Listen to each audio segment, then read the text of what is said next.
हरे कृष्णा। आप सबने कभी ना कभी ये सोचा होगा कि जब हम भगवान कृष्णा के भक्त बनते हैं तो फिर भी हमें इतनी परेशानियों का सामना क्यों करना पड़ता है।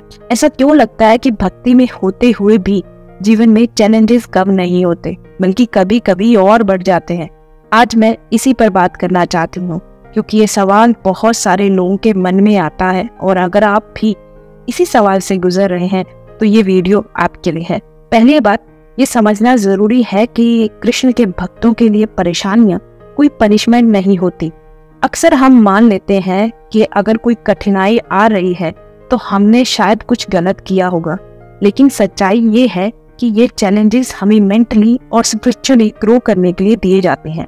जैसे एक टीचर अपने सबसे अच्छे स्टूडेंट को और मुश्किल सवाल देता है ताकि वो और ज्यादा सीखे, वैसे ही कृष्ण अपने भक्तों को भी कठिन परिस्थितियों से गुजारते हैं ताकि हम भी अंदर से मजबूत हो सकें। सोचिए, अगर हमारी जिंदगी में कोई चैलेंजेस ही नहीं हो तो क्या हम ग्रोथ कर पाएंगे? शायद नहीं, क्योंकि मुश्किलों से ही तो हमें सीखने को मिलता है। अगर हम पांडवों की कहानी याद करें तो वो भी बहुत बड़े भक्त थे। उनके जीवन में भी बहुत सारी परेशानियां आई, लेकिन हर मुश्किल में कृष्णा ने उनका साथ दिया। उन हार्डशिप ने ही उन्हें और भी सक्षम और समझदार बनाया। तो जब हम खुद किसी चैलेंज से गुजरते हैं तो हमें याद रखना चाहिए कि शायद ये हमारे लिए एक बड़ा लेसन लेकर आया है। दूसरी बात जो समझने की जरूरत है वो है कर्मा का कंसेप्ट। कृष्ण भगवत गीता में कहते हैं कि हर व्यक्ति को अपने कर्मों का फल मिलता है, चाहे वो अच्छा हो या बुरा।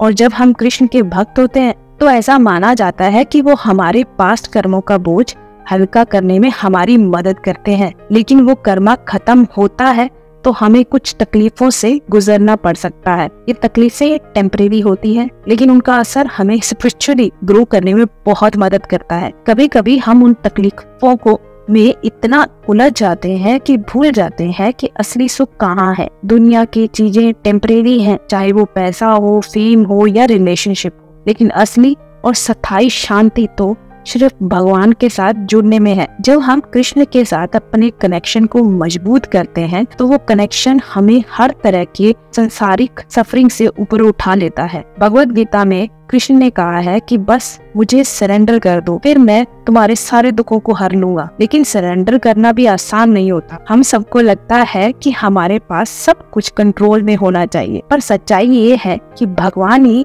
हमारे जीवन के असली डायरेक्टर हैं। जब हम इस बात को मान लेते हैं और सरेंडर करते हैं तभी असली शांति मिलती है। कई बार जब हमें कष्ट होता है तो हमारी भक्ति और भी गहरी हो जाती है। ऐसा इसलिए क्योंकि तकलीफ हमें भगवान के करीब लाती है। मैंने कई लोगों से सुना है कि जब उनकी लाइफ में कोई बड़ा स्ट्रगल आया तभी उन्होंने पहली बार भगवान को याद किया और उस वक्त उन्हें भगवान का साथ मिला भी। प्रहलाद, मीराबाई, सुदामा जैसे भक्तों की कहानियां इसका एग्जाम्पल है। उन्होंने भी बहुत कष्ट सहे, लेकिन उनकी भक्ति कभी कम नहीं हुई। और जब हम भी मुश्किल में होते हैं तो ये कष्ट हमें भगवान के करीब लाने का एक मौका होता है। अब मैं एक और इम्पोर्टेंट बात शेयर करना चाहती हूँ। अक्सर हमारी जिंदगी में ऐसा होता है कि कोई ऐसा व्यक्ति जिसे हम बहुत प्यार करते हैं अचानक हमें छोड़कर चला जाता है। उस समय बहुत दर्द होता है और समझ ही नहीं आता कि हम क्या करें, क्या सोचें। ऐसे में सबसे पहली चीज जो समझने की जरूरत है वो ये है कि हर व्यक्ति और हर रिश्ता हमें कुछ ना कुछ सिखाने के लिए आता है। अगर कोई हमें छोड़कर जाता है तो इसका मतलब ये नहीं कि हमारी वैल्यू कम हो गई या हम में कोई कमी है, बल्कि ये एक संकेत हो सकता है कि शायद वो व्यक्ति हमारे जीवन में अपना रोल पूरा कर चुका है और अब हमें आगे बढ़ने का समय है। इस तरह की सिचुएशन में ये सोचना चाहिए कि जो भी हो रहा है वो भगवान की योजना का हिस्सा है। कृष्ण हमेशा हमारे लिए सबसे अच्छा ही सोचते हैं, भले ही उस समय हमें वो दर्दनाक लगे। जब कोई व्यक्ति हमें छोड़ता है तो शायद वो भगवान का तरीका है हमें ये बताने का कि अब हमारी ग्रोथ के लिए कुछ और बेहतर आना बाकी है। हमें उस व्यक्ति की विदाई को एक्सेप्टेंस के साथ लेना चाहिए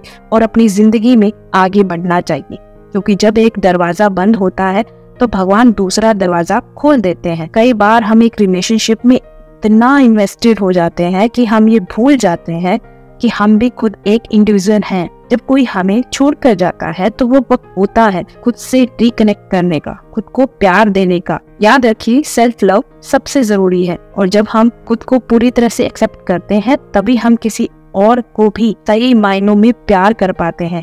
इसलिए अगर कोई व्यक्ति आपको छोड़ दे तो इसे अंत मत समझिए।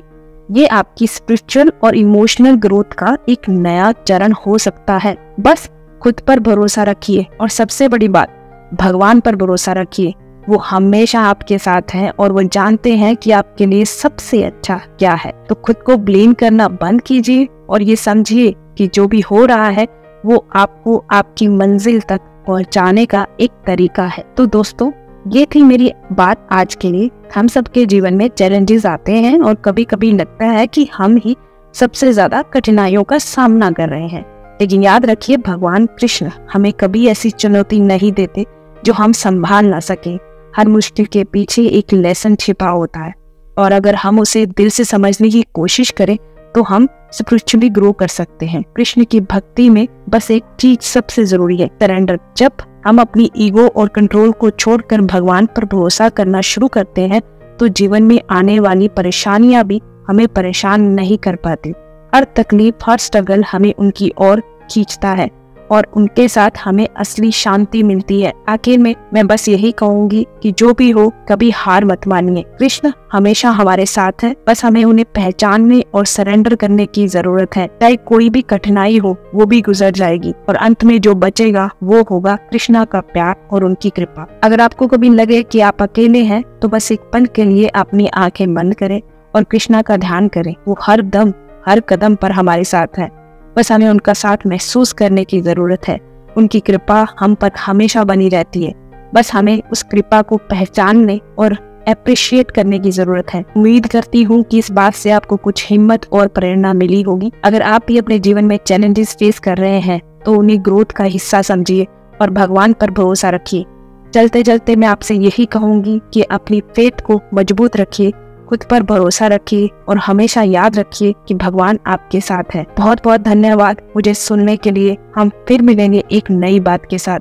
तब तक खुद को पॉजिटिव रखिए, खुश रहिए और भगवान पे विश्वास रखिए। अगर आपको ये वीडियो पसंद आई हो तो हमारे चैनल को लाइक, शेयर और सब्सक्राइब करें। धन्यवाद। राधे राधे।